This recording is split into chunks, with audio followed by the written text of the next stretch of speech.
What's going on, Bills Mafia? I'm your boy TG. It's my boy Nature Boy. Welcome to Top Billing. And before we get started, man, don't forget to hit that subscribe. Don't forget to hit the like and that notification bell. And feel free to leave a comment, man, based on whatever we hear from the show or whatever you want to leave it a comment about. So today we're talking about the 2023 NFL draft. And of course, there's been a lot of speculation, what the Bills are going to do. And it like it is every year, Yeah. You have your mock drafts. We all have our speculations on what, Big Money Bean is going to do, during the draft. But a lot of times we're wrong. We didn't know we were going to get Greg Rousseau. We didn't know that we were going to get Kyle Elam, but we had the idea we we're going to get a corner. So, right, based on speculation, man, we never know, what we're going to do during the draft. But speculation is always fun. So, in today's show, what we're going to do, we're going to talk about, our top 3 picks, what we think, and why we think that the Buffalo Bills, will draft these guys in our top 3. And, I know we got other 3 picks, but, anything can happen. Trade can happen, anything can happen. But just for speculation purposes and the reason why we think that these 3 guys are going to be a Buffalo Bill this coming up season, we're gonna go out on a limb. We're going to say, hey, first, second, and third round, this is who we're going to get. So, yeah. So I'm going to kick it off, Nature Boy. Round 1, pick number 27. I think that we select, and I'm gonna tell you why. We're gonna select Jordan Addison, wide receiver, USC. Jordan Addison, Stephon Diggs, great route runner. He's definitely good at the rack. He can be a deep threat. I feel like he can line up anywhere across the field. Great hands, quick feet. I think he's good at separation. But as far as his weaknesses, he did have a down, which I don't even think is a weakness, but he did have a down season at USC. He had a lot of production at Pittsburgh. More strength than he does weaknesses. I feel like he can add a lot to this offense, stretch the field, line up in every position, in which I think, will help our offense a lot, if we draft a player like him. We can put Stephon Diggs in the slot. We can put him out wide. We will put him in the slot. We can put my boy Hardy out wide. It's a lot of things that we can use with a receiver like Jordan Addison. So, who you got for round 1? Well, that pick is a good pick. Jordan Addison, he has his pros and his cons. I like him. One of the question marks I have about him, and a couple of reasons why I wouldn't pick him in the first round. I look at him as more as a second round talent. The size is a little bit concerning at 6 foot, $170 something. And the 40 time he ran at that size to me didn't show explosion. I know on film you see it, but a 4.5, 4.49 at that size to me, man, I need a little bit more pop. And this offense needs a little bit more pop, a little bit over the top, and I think we could find that more so in the second round. But Jordan Addison, I wouldn't be disappointed if we picked him with the 27th pick. Like you say, the versatility, the ability to play inside and out, like you say, the route tree. He has all that ability, and a bit of the production downfall this year too. He had a couple of minor injuries too. I think he missed 2 or 3 games. So, you take that, and put that with it, that goes with the numbers. But for me, first round selection, I feel like the Buffalo Bills, if he's there at 27, will be Brian Breesy, the defensive tackle from Clemson. I know you don't see the production numbers as far as when you pull up his stats, but he had, early injuries. He had an injury that took him out for a season. He also had family issues. I believe his sister passed away from a cancer or something. Yeah. One of the seasons. But when you see this guy on tape, 6'5", 300 pounds, and the ability to rush the passer from the inside would be detrimental to this defense. Inside presence that can actually get penetration in the pass game. I know we need run help, but we also need some penetration up the middle of that defense in the pass game. It will help our defensive ends out so much. Ed Oliver has come up short in that. I felt like he had the prime opportunity last year, that was his past season, to be able to prove if he would be the 3 tech that we need. But he's more of a quote unquote run stopper, but he was in the run game when it comes to straight up man on man having to get off of blocks. He's excellent when it comes to shedding blocks in the outside run game, chasing down, defeating the trap blocks real quick, stuff like that. But when it comes to what we drafted him for, which is dominating single man blocks and winning in the gap game with the 3 tech, he just haven't shown. I don't know if it's his stature. He has short arms. His weight is in his lower half. He might be more suited for a 3-4 defense than he is a 4-3. But so my selection would be Brian Breesy, the defensive tackle from Clemson. I just love his popping. Yeah, when I see him on tape, I like that pick. I like that when pick because go ahead. Yeah, once he gets past a blocker, his pursuit to the quarterback is just it's almost like watching Chris Jones. Chris Jones ain't the most fastest guy off the line, but once he get past the block, he's just dominant. Yeah, He's dominant. I like that pick because a couple of reasons. The first reason is because, number one, we don't have any depth in our defensive tackle room. That's the first thing. Really, that's the second thing. The first thing is if we draft somebody like Breesy, I'm waiting for us to move Oliver. Because like you said, Oliver did not meet the expectations. He did not exceed expectation. He didn't even meet expectations. Like you said, short arms. Stands out to me. He's quick off the ball. He's strong as an ox.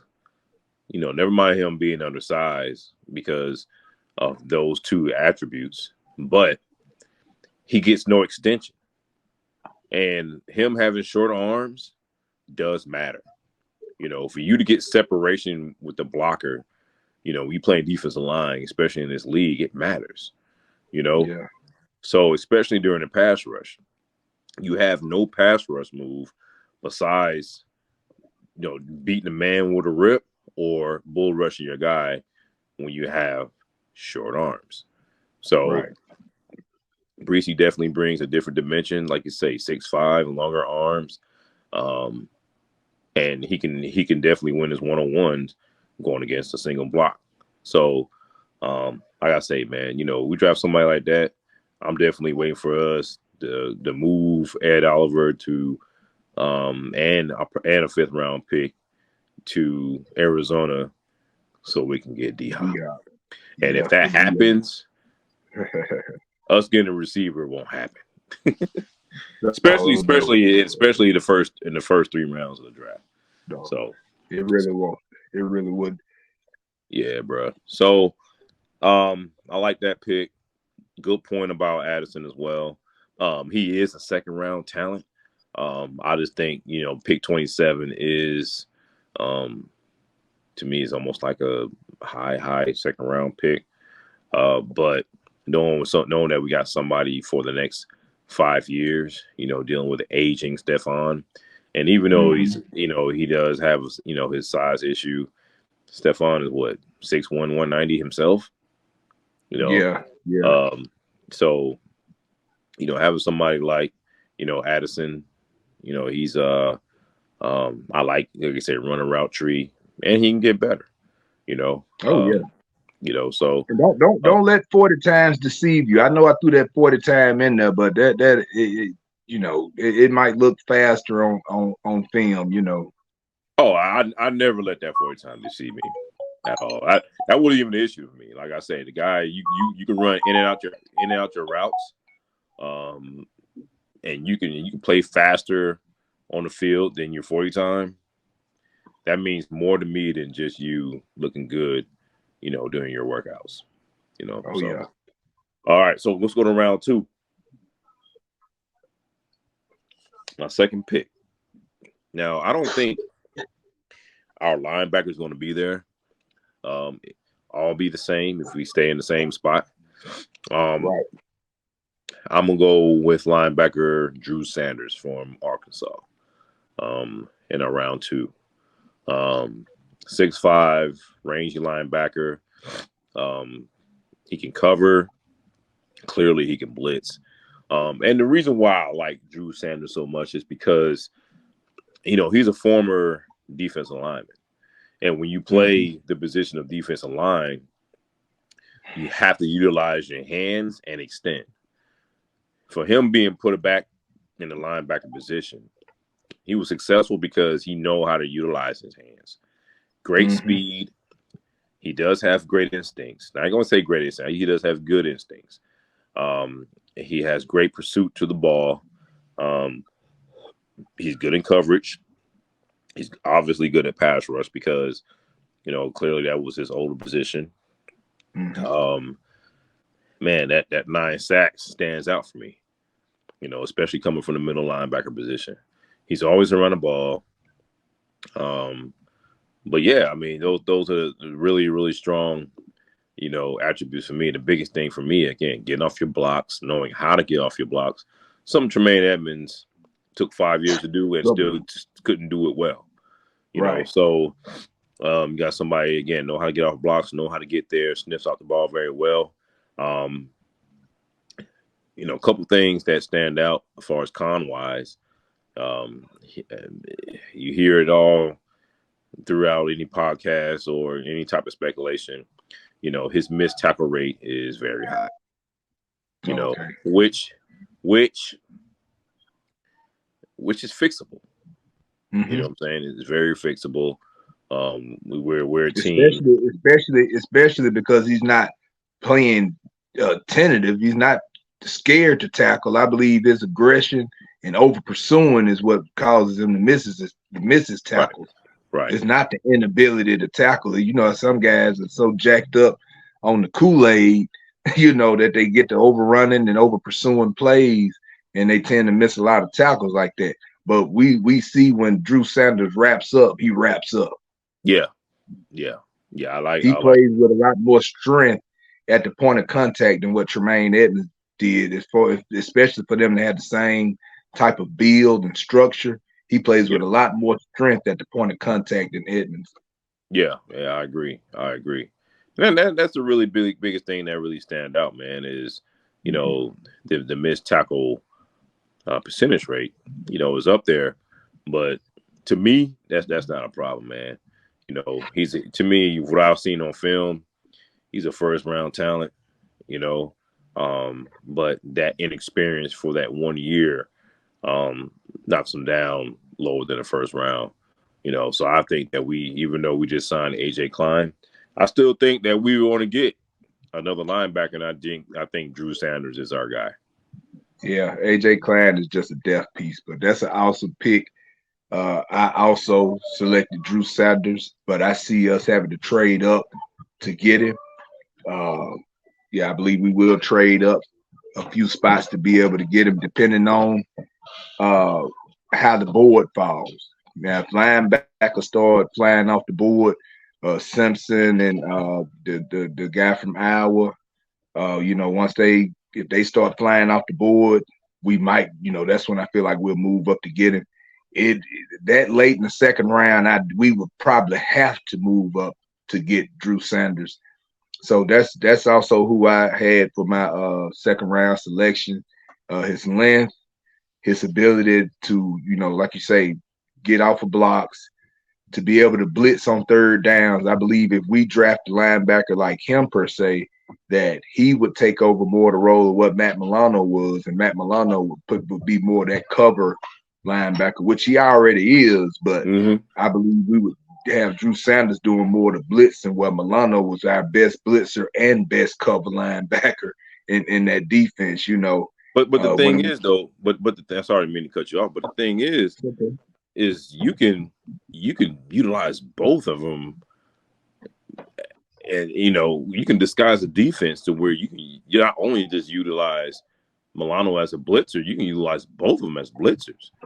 Instead of giving them certain roles, because we know that Tremaine wasn't a good blitzer. He was a better spy than he was a blitzer. Milano, was the guy to get to the quarterback. You can now mix and match, disguise, do different things to your defense to where you don't know what you're gonna get out of these two backers. Right. So you could move Sanders up to the edge and scoop group down. Put Daquan Jones right over the center, somebody like that, and have your other three take over the other boy. I mean, there's so many things that you could do and still be in your nickel set. You can still be in your nickel set and still play multiple fronts when you have a linebacker with that ability. Yeah, I agree. All right, man. Third round. So you grab a D tackle in the first round, which I like that pick. I like, and even though despite all things that he's gone through, he still was not seen as a bad football player in Breesy. So, right. My third round pick, I got to go D tackle. I'm going to go with Gervon Dexter, senior from Florida. 6'5", 310. He's definitely a project. I ain't gonna really say a project, but he definitely needs a coach that'll light fire under his butt. Being looking at some of the film, and especially going in the third round, which I still think there's a lot of talent left in the third round. I was looking at the guy Zach Pickens from South Carolina in that position, and then I started to compare the film. So I'm looking at Zach Pickens. This guy was slow to get off the ball, and he could not get separation. And what I mean by separation, you got to extend. I seen him get blown off the ball a couple of times during his highlights, and you were. I didn't see how somebody put that in your highlight when you get blown off the ball and you make an arm tackle 7 yards down the field. That's one of the best plays of the year. That's the best plays of the season for him. So it had to make the list. Yeah, so if that's part of your top 10 plays of the list, I don't want you. Like, first of all, you're playing too high, and you probably showing guts and moxie. This is so that you're getting driven down the field like you a sled, and then you just reach out and show how much strength you got to pull down the running back. So yeah, so once I seen that, I was like, you know what? I put on Javon's tape. Again, he could easily be a second round talent. Like I say, he's 6'5", 310. And one of the biggest things that I like about him is he knows how to utilize his hands. He knows how to utilize his hands. He get his hands. And I see him in a zone block. And a lot of defensive linemen get beat and sealed on zone blocks. But when I've seen that he played half a man, he still utilized his hands, his outside of his hands, he extended out the guy's shoulder. And that's how you play defensive line. And utilize your hands and extend. When they run those zone stretch plays, you have to have defensive linemen that can recognize and not just fire off the ball and get upfield, because guess what? You're done most of the time. Yeah, that's what they want you to do. That's exactly what they want you to do. And then if you don't know how to utilize your hands, you get sealed, and then that gives the running back lanes to choose from, and they scoot up the field. Sometimes linemen getting on the second level to your backers. Yep, that's when the running back he has multiple choice, and all the answers is all above. Yeah, that's when he running towards the line, and there's multiple choice, and the answer is all the above, whichever hole you want, buddy. Yep, that's how that works. Well, if we would have drafted Zach Pickens, then I think that's what it'd be. Oh Lord, the above. He can definitely pick a side when you got him in the game. But yeah, we'll probably be discussing that next week. I hope we don't get that guy.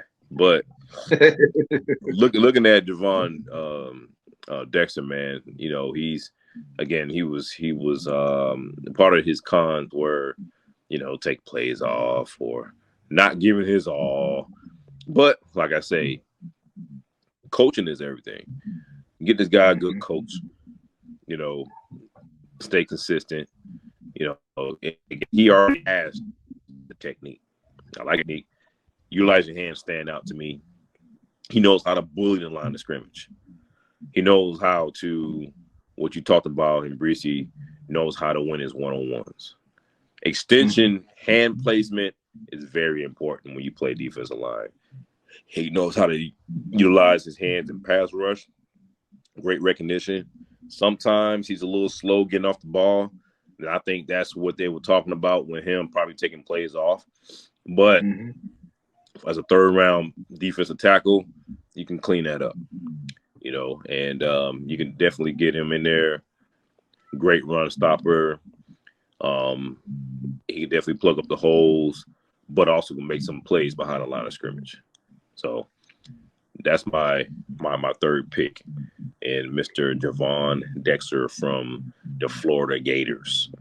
And me, I don't know much about him. I haven't watched any tape on him, so I have to go and you know check him out and see, you know, get my points on him, you know, next show. But my third round pick would be Jalen Wyatt, the wide receiver from Tennessee, deep threat.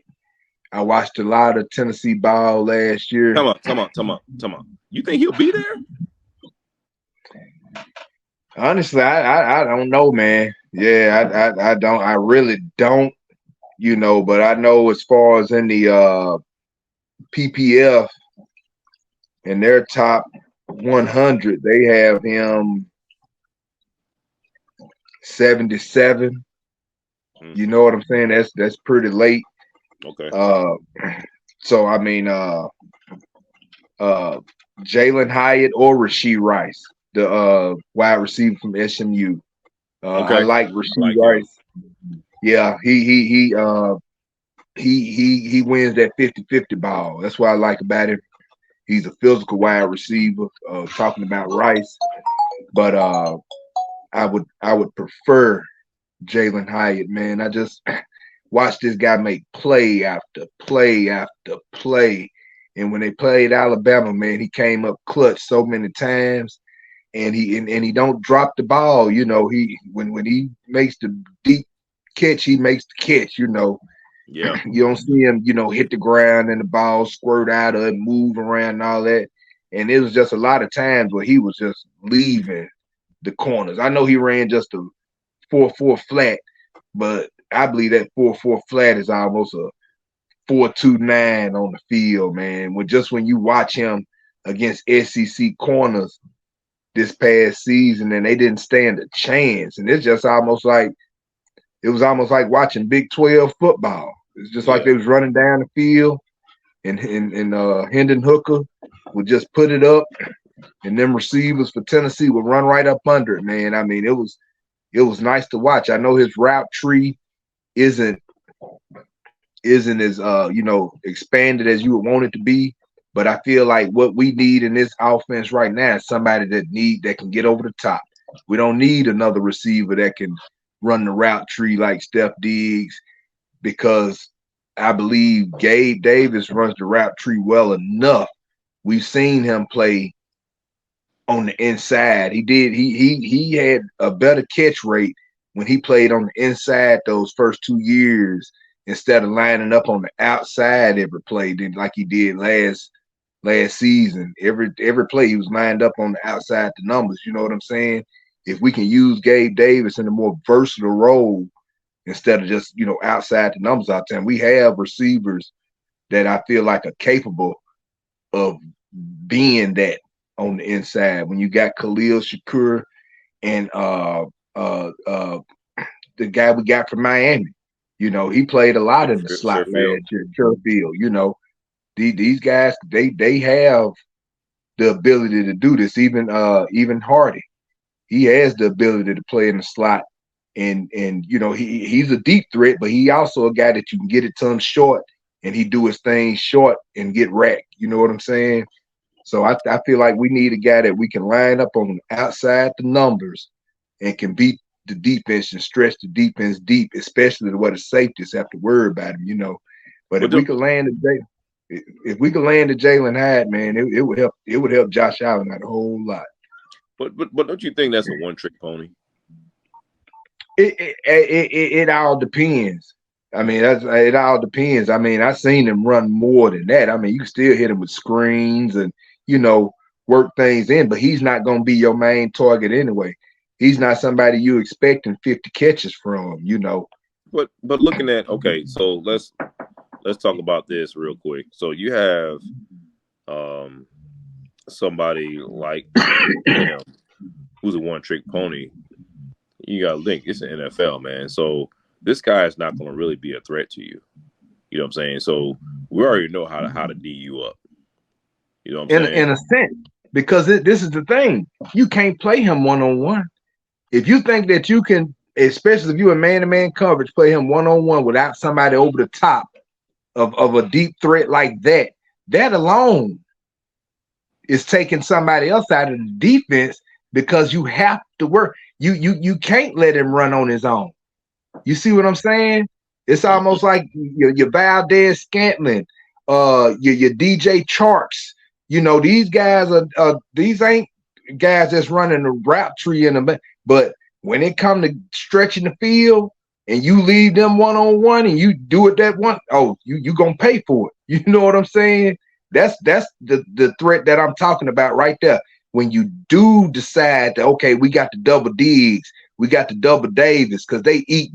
You see what I'm saying? And you got that guy over there, your McCole Hardman. You just need a play. You know what I'm saying? You just need a play. You don't need this guy to consistently, but you need a play, and these guys can take it to the house. We don't have, even with McKenzie, and he was a speed guy, but he wasn't a speed guy that could just take it to the house. You know what I'm saying? On a deep ball, a short ball, whatever. He just wasn't that guy. We thought he could have been with more opportunities, but he just wasn't. I feel like Deontay Hardy is going to be more that, if he can be anything like he was the season year before last. If he can be anything like that, he was coming on, and that was with terrible quarterback play. He was starting to make a name for himself. Yeah. Well, the reason why I asked that question is because all the receivers that we have on the roster right now can play every position in our offense. So they can bring different dynamics. Hardy can play inside, outside. Shakir inside, outside. Sherfield inside, outside. Diggs inside, outside. Davis inside, outside. So that's why I was getting at.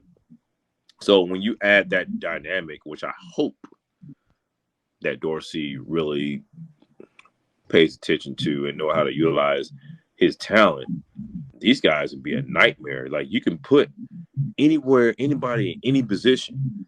I would love to see Diggs work the slot more, or Davis work the slot at all. He's, a lot of his catches came out from plus 20 yards. Yeah. But when he could hold on to it. And that's a different story. That's why we want to go receiver. So, I think that adding a very versatile receiver, in which I feel like somebody like Addison, I think the guy from Rice can probably, not from Rice, from SMU can do the same thing.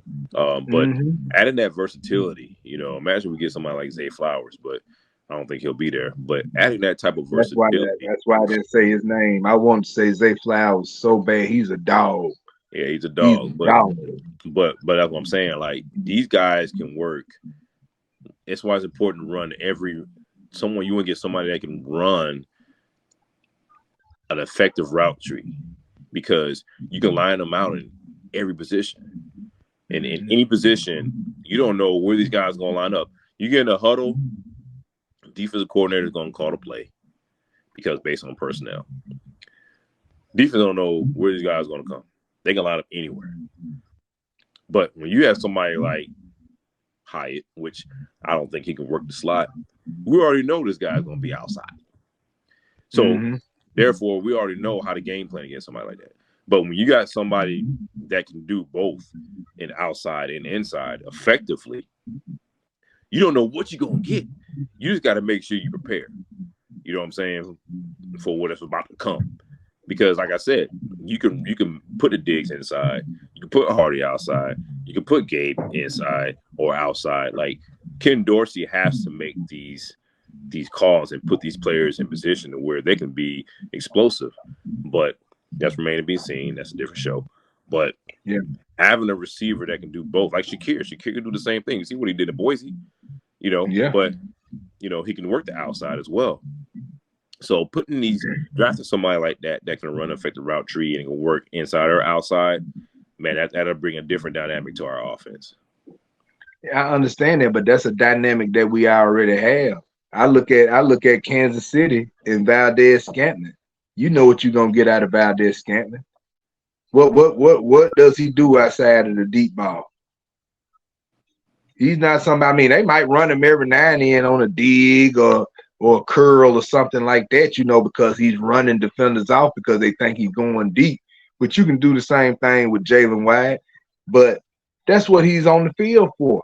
But as a defense, you have to honor it. And that's gonna leave Sky Moore open, that leave Tony open, that left Juju open, that left Kelsey open. It left them with one-on-ones because you had to put a safety over the top of Valdez-Scantling. You know what I'm saying? I mean, how many catches did he have last year? I bet he didn't have many. Valdez-Scantling. I don't know that. Right. I mean, I'm just saying, it's still. I just look at it like you say, we have that dynamic with all our receivers, having somebody that can just legitimately stretch the field. But one thing about all those guys that can play inside and out, who consistently wins outside? I mean, Diggs do at times, and that's with his craftiness. But Diggs, I'm talking about with the ability to just do it because he's that much faster than the cornerback. We ain't got that. Yeah, we ain't got that. We ain't got that deep threat. We don't. Yeah. Yeah, we don't have that deep threat. The dude is the truth, man. Yeah. All right, my man. That was good. So, I guess we're gonna have to see. I like your picks. The third round is kind of questionable for me though. But talk about how you utilize your players and whoever we get, we're gonna do our homework on, and hopefully our OC does homework on these guys too, so we can utilize whoever we get and implement a more explosive offense than we did last year. You know, not saying that we weren't. I think he learned a we lot. were not. Yeah. So,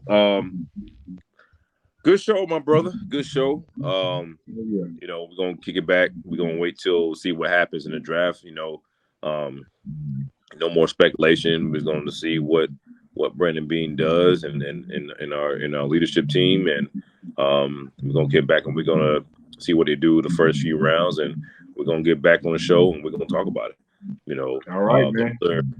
The other rounds we'll see what happens. So, well, no, I think we should wait. I think we should wait because wait till the draft is done, and then we can kind of give a good summary on who we picked. Because we got Bedford last year, I think the 6th round, and he ended up starting for us week 1. Yeah. So it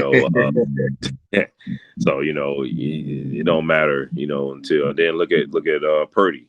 He was Mr. Irrelevant, and then he was playing in the NFC Championship. So yep, and has the opportunity to start, for the 49ers this year. So hey, man, over their first round pick that they gave up 2 firsts for, which I don't understand how that's not how Lamar Jackson is still in Baltimore. There's teams that should be throwing 4 first round picks at Lamar Jackson and whatever kind of money that he wants, but hey, that's neither here nor there. Yeah, he's not a Buffalo Bill, so it don't matter to me. So right. All right, my man. Good show. Thank you everybody for tuning in. Again, I'm your boy TG, your boy Nature Boy. We're gonna tune in next week, and we're gonna recap the NFL draft and see where these draft picks will fit in our system and how they will make us a better team going into the next season. So, all right, my man, don't forget to subscribe, like, feel free to leave comments. Leave a comment about who you would draft your first 3. So that's our show. Thank you for tuning in for Top Billing. We'll holler at you. All right, man. Holler.